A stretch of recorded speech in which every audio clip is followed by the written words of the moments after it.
एक छत्र अनेक वस्त्र म्हणजेच S2K। सदा सर्वदा सर्वांसाठी सर्वोत्तम कपडे मिळण्याचं एकमेव ठिकाण बुलढाण्याचे महावस्त्र दालन S2K। Mobile number 9822397974।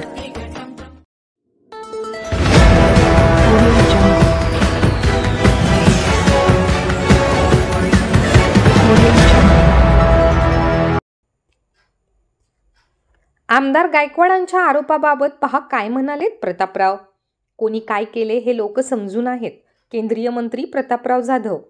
Shiv Sena Shinde गटाचे आमदार संजय गायकवाड यांनी केलेल्या आरोपांवर केंद्रीय मंत्री प्रतापराव जाधव यांनी प्रत्युत्तर दिले आहे।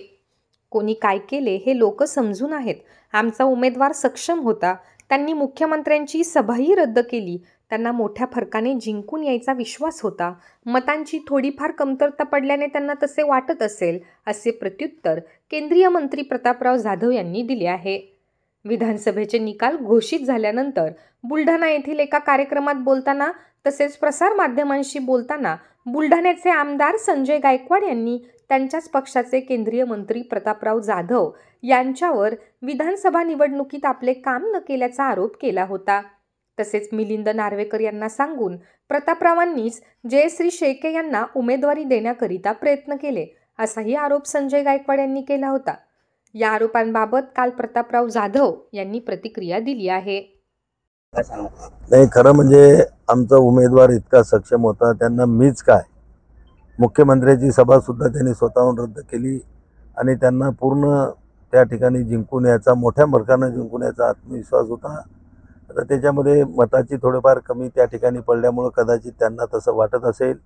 त्यांनी जे काही आरोप केले त्याला मी उत्तर देणार नाही, पण बुलढाणा मतदारसंघ असेल, बुलढाणा जिल्हा असेल, यातली जनता सुज्ञ आहे आणि सुज्ञ जनता निश्चितच त्या ठिकाणी कोणी काय केलं हे काही लोकांना मी सांगावं अशातला भाग नाही। लोक समजून आहेत आणि लोक ते समजतात।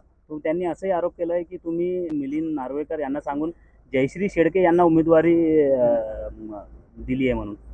नाही, मी राहुल गांधी, उद्या कोणी माझ्यावर हे म्हणते की मी राहुल गांधीला फोन करून चिखलीची जागा, आपलं बुलढाण्याची जागा काँग्रेसच्या ऐवजी उभाटाला सोडा, असंही माझ्यावर काँग्रेसवाले आरोप करू शकतात। आरोप करणाऱ्यामध्ये काही त्याच्या जिभे म्हणजे कोणी आरोप करू शकतं, पण आरोपात किती तथ्य हे जनता समजत असते।